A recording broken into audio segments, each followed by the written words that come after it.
Economics کے اندر جو کچھ آج آپ کو زمین پہ نظر آتا ہے، جی وہ اس کی پالیسیز جو ہیں وہ آپ کو 6 مہینے یا سال پہلے ہوتی ہیں، اور اس کے نتائج پھر آج سامنے آ رہے ہوتے ہیں۔ اگر آپ جو زر مبادلہ کے ذخائر جو ہیں ان کی ایک گراف سامنے رکھیے، ان کی ایک کوانٹٹی سامنے رکھیے۔ اس وقت دیکھیے ملک کو جو سب سے بڑا پرابلم ہے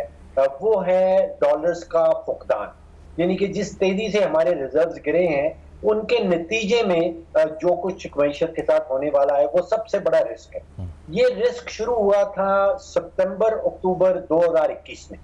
آپ سوچئے کہ اگست میں ہم بیٹھے تھے، کوئی 20 ارب ڈالر کے اسٹیٹ بینک کے پاس ریزروز تھے، اور یہ گرنا شروع ہو گئے ستمبر کے مہینے میں، اکتوبر کے مہینے میں۔ تو یہ جس کو ہم کہتے ہیں الارم بیلز، یہ تو رنگ ہونا شروع ہو گئی تھیں، یہ بجنا شروع ہو گئی تھیں لاسٹ کوارٹر آف 2021، یعنی کہ اکتوبر نومبر میں یہ کام شروع ہو گیا تھا، اور حکومت کو اس وقت اس کا نوٹس لے لینا چاہیے۔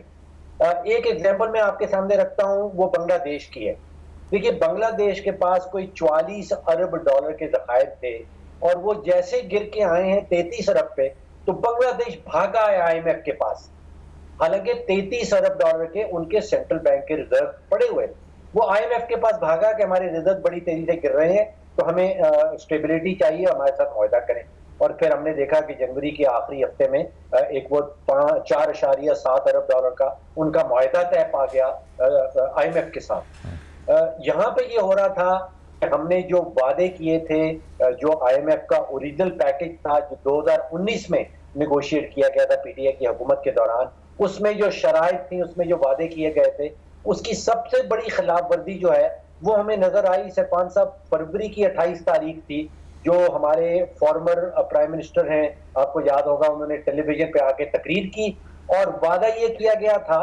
کہ پیٹرول کی قیمت کے اوپر اضافی ٹیکس لگائے جائیں گے، اور وہاں سے اضافی ٹیکس اکٹھا کیا جائے گا۔ فروری کی 28 تاریخ کو وزیر اعظم صاحب ٹی وی پہ آئے اور انہوں نے 10 روپے کی سبسڈی کا اعلان کر دیا۔